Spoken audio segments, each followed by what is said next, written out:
Malam sebelum resepsi pernikahan Pandu dan Dara, keluarga besar dari pihak mendiang ibu Pandu sudah berada di Grand Season, juga kerabat Jaya Mahendra. Tidak tanggung-tanggung, 2 lantai disiapkan oleh Pandu untuk keluarga besarnya. Dara sedang berada di restoran menikmati makan malam bersama keluarganya.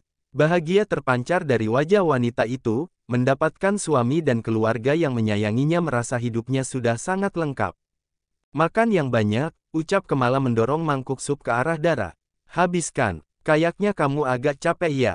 Wajah kamu tirus. Iya kah bun, sahut Dara dan kembali menyuap makanannya. Citra dan Harsa baru saja bergabung di meja yang sama. Sudah lama tidak bertemu dengan Dara, Harsa pun menyapa sekedar menjaga sopan santun apalagi mereka sekarang keluarga.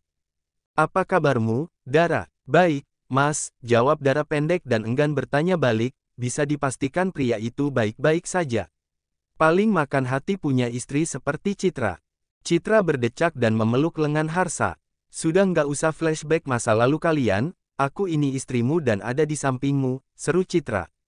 Harsa hanya menghela pelan, tidak ingin menimpali ucapan Citra yang cemburu dan kadang cemburu buta. Surya pun hanya menggelengkan kepala. Namun, ada kelegaan di hatinya. Paling tidak menantunya itu sudah lebih baik. Meski mulutnya saja masih pedas seperti cabai setan. Citra, jaga ucapanmu. Kamu sedang hamil, nak.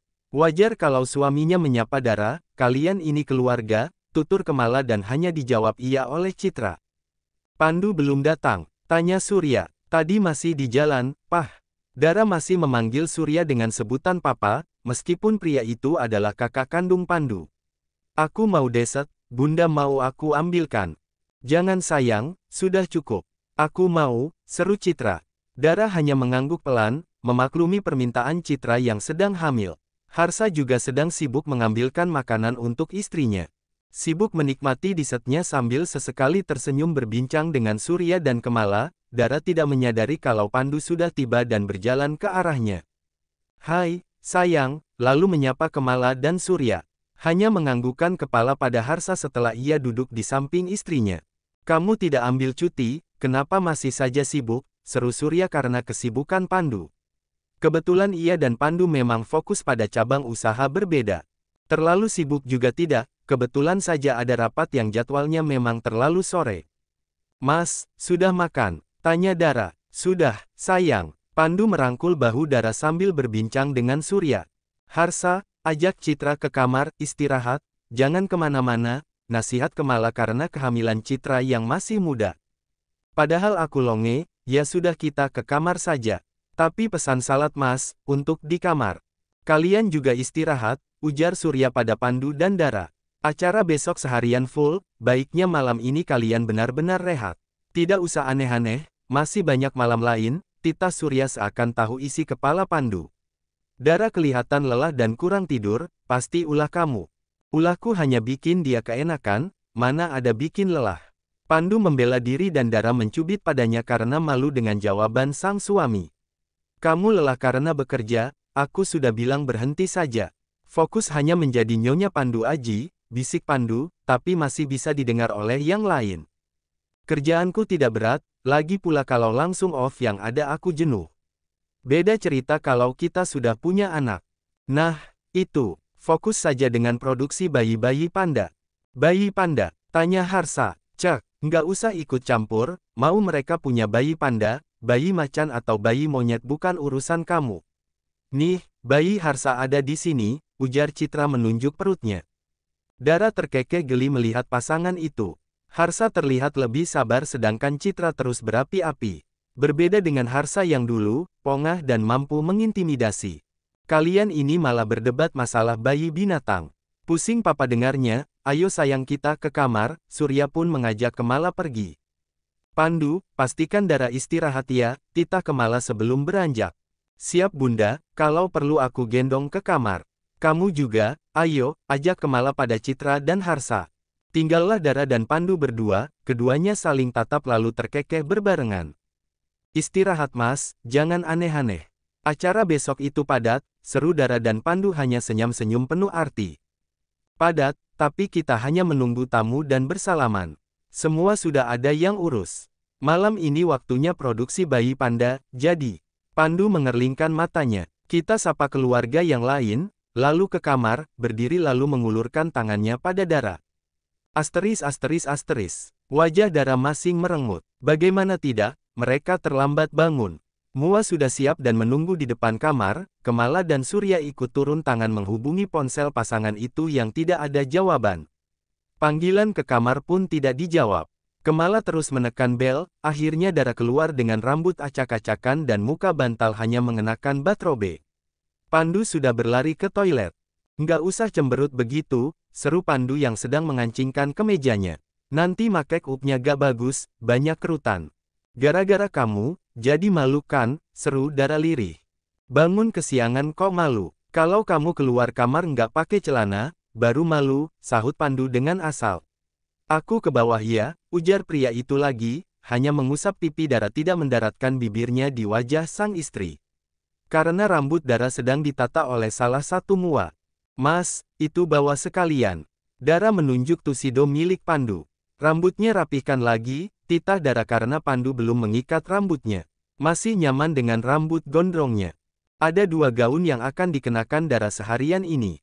Resepsi digelar cukup mewah, bahkan ada waktu khusus untuk undangan kalangan tertentu. Bukan hanya undangan dari pihak Dara dan Pandu, tapi yang berhubungan dengan Mahendra Group dan Grand Season. Pejabat kenalan keluarga itu juga yang pernah terlibat di bisnis mereka pun akan hadir. Acara akan dimulai, Dara sudah keluar dari kamarnya. Didampingi Kemala dan Vio yang akan menjadi tantenya karena akan menikah dengan Om Kenny. Bunda, masa aku nanti panggil dia tante? Kemala hanya tersenyum dan mengajak mereka gegas menuju ballroom. 1 orang dari pihak WO mendampingi mereka, juga dengan Mua yang akan memastikan penampilan Dara tetap oke. Ternyata jadi istri Sultan, ribet ya. Gue sih rencana ijab kabul doang sama Om lo. Udah beres langsung pergi honeymoon, bisik Vio dan dibalas dengan cebikan oleh Dara. Lo belum rasakan honeymoon, kan? Laki lo pasti sibuk cari cuan, tapi nggak apa sih, kan hidup lo sekarang gampang cuan. Silahkan tunggu di sini, Mbak, seru panitia dari WO membuka pintu ruangan untuk Dara. Sudah ada Citra di dalam yang terdiam menatap penampilan Dara. Sudah pasti wanita itu kalah cantik dengan Dara, sejak dulu pun memang begitu. Kirain kamu mundur jadi mempelai hari ini, aku dan Mas Harsa siap saja gantikan kalian, seru Citra yang juga mendengar ulah Dara dan Pandu yang kesiangan dan sempat membuat heboh. Bahkan kunci cadangan sudah diambil Harsa dari meja resepsionis karena tidak ada respon dari pasangan itu. Enak aja mundur, punya suami gagah perkasa dan semangat 45 ngajak produksi bayi panda, masa aku tolak? Tiap malam aku cuma bisa bilang, menyala abangku sambil menikmati, ungkap Dara lalu terkekeh. Dasar koplak, seru Vio melihat kelakukan Dara. Mbak Dara, siap ya? Acara akan dimulai, Mbak nanti berdiri di depan pintu ballroom. Lalu masuk, jalan saja lurus mengikuti cahaya, karena lampu di dalam ruangan akan dipadamkan. Seperti yang saya jelaskan waktu kemarin Gladi. Oke, sahut Dara. Sudah berdiri di depan pintu, wajahnya tiba-tiba tegang dan memanggil panitia. Kemala, Citra dan Vio sudah berada dalam ballroom. Ada apa Mbak? Dara mengangkat gaunnya dan menunduk. Saya masih pakai sandal hotel, lupa ganti. Astaga, sempat terjadi kehebohan di dalam ballroom. Lampu sudah dipadamkan, mendadak dihidupkan kembali dan MC menyampaikan kalau acara akan dimulai 15 menit lagi karena ada kendala teknis. Pandu panik dan khawatir, sempat berpikir kalau Dara kabur atau diculik seperti punya tetangga sebelah. Tidak mungkin kabur, tidak ada alasan Dara untuk melakukan hal tersebut. Opsi berikutnya adalah diculik. Pandu bergidik meski hanya membayangkan. Kenapa diundur? Di mana istriku? Tanya Pandu pada pihak WO. Salah satu panitia mendekat menyampaikan alasan dengan lirih agar tidak didengar oleh pihak lain. Alih-alih marah, Pandu hanya menggelengkan kepalanya seraya mengakui meski hanya dalam hati bahwa ia dan Dara memang konyol seperti yang disampaikan Surya dan Jaya meski hanya candaan. Alih-alih marah karena acaranya hampir berantakan dan main judge WO tidak profesional, ternyata karena kealpaan Dara. Jam 10 acara dimulai, berikutnya pukul 2 siang dan terakhir jam 7 malam sampai dengan selesai. Tentu saja tiap waktu, tamu undangan yang hadir berbeda. Bukan membedakan, tapi memberikan pada kenyamanan pada para tamu yang hadir. Awal-awal Dara dan Pandu santai dan masih semangat menyambut tamu yang mengucapkan selamat dan bersalaman. Kelamaan keduanya mulai terlihat tidak nyaman dan pegal. Bahkan Dara sudah melepas heelsnya kembali berganti dengan sandal hotel, gaunnya bukan gaun besar yang ujungnya bisa untuk mengepel lantai ballroom. Simple, tapi tetap elegan dan mewah. Ini selesai jam berapa? Tanya Dara sambil berbisik lalu kembali tersenyum menyambut para tamu. Nanti malam, jawab Pandu. Cak, Mas, aku serius. Bentar lagi selesai, kita ada waktu 2 jam untuk rehat, sahut Pandu yang paham dengan kegalauan istrinya. 2 jam ya, lumayan untuk selonjoran. Pandu terkekeh lalu merangkul Dara dan memeluknya, karena tamu tadi adalah yang terakhir menyapa mereka dan sekarang sedang menikmati hidangan serta ramah tamah. Ada jeda 2 jam, tapi kamu kan harus ganti gaun dan memperbaiki make up. Aku nggak yakin kamu bisa selonjoran. Hah, ribet. Bener kata Vio, jadi istri Sultan pasti ribet. Ayo, ajak Pandu karena pihak WO sudah mengarahkan mereka meninggalkan pelaminan.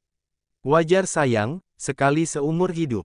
Kamu nggak lihat, papi bahagia kita dipajang di sini. Yang dikatakan Pandu benar, akhir-akhir ini Jaya terlihat lebih segar dan ceria. Sudah tidak ada beban meninggalkan perusahaan dan fokus pada kesehatan serta menghabiskan masa tuanya. Bahkan pria itu baru saja pulang dari luar kota, mengunjungi kerabatnya dan tinggal di villa pribadi miliknya. Seharusnya Mas Pandu menikah dari dulu, jadi papi tidak menunggu selama ini untuk pensiun dan bahagia, ucap Dara sambil berjalan dan tangannya digenggam oleh Pandu. Mereka akan menuju ruangan VIP khusus mempelai dan orang tua mempelai, beristirahat selama acara berlangsung. Gimana bisa menikah dari dulu, ketemu kamunya juga baru sekarang. Gombal, balas Dara. Jangan tanya wajahnya, tentu saja merona. Gombalan Pandu sukses membuat hati Dara cenat-cenut dan selalu saja ada ucapan dan rayuan gombal dari pria itu. Padahal kalau diingat-ingat awal pertemuan mereka, Pandu terlihat angkuh dan jaim. Sampai di ruangan, Dara langsung merebahkan diri di sofa. Seperti niatnya tadi, ia ingin selonjoran. Kebetulan sofa berbentuk L membuatnya mudah untuk meluruskan kedua kakinya. Pandu melepaskan jas dan menyampirkan ke sandaran sofa, membuka 2 kancing teratas kemejanya juga dasi yang sudah lebih dulu dilepas. Mas Pandu dan Mbak Dara mau makan siang sekarang. Nanti dulu, biar istriku rehat, jawab Pandu dan ikut duduk di sofa. Maunya makan Dara, ucap Pandu dalam hati. Mas, geseran, aku mau selonjoran, pinta Dara. Alih-alih bergeser, Pandu malah duduk di area kedua telapak kaki Dara dan memangku kaki istrinya. Memijat pelan setelah menyibak gaun yang dikenakan Dara. Baru separuh perjalanan loh, masih ada 2 acara lagi. Iya, aku tahu, masih kuat, kan? Tanya Pandu dan Dara hanya mengangguk pelan sambil fokus pada layar ponselnya. Berarti masih kuat juga nanti malam kita lembur lagi. Kali ini Pandu bicara pelan tidak ingin didengar oleh yang lain. Emang nggak bosan ya, semalam aja udah macam mana sampai kita kesiangan. Nanti malam mau lagi. Masalah itu tidak ada kata bosan, sayang. Apalagi sama kamu, rasanya tuh, arg. Obrolan mereka terhenti karena ada Vio. Nggak usah pamer kemesraan. Ini tempat umum kali, ujar Vio sambil mencebikan bibirnya. Siapa yang pamer, kamunya aja yang baper pengen juga kayak aku sama Mas Pandu. Ngaku deh, emang iya, Om lo, kan nggak ada romantisnya, balas Vio. Iya, Bunda Kemala minta gue pastikan kalian berdua makan dan bersiap untuk acara berikutnya. Nggak ada acara balik ke kamar lalu macam-macam dan bikin kita semua panik. Kayak tadi pagi, tutur Vio. Dara dan Pandu saling tatap lalu terkekeh. Cek, tahu aja rencana aku, batin Pandu.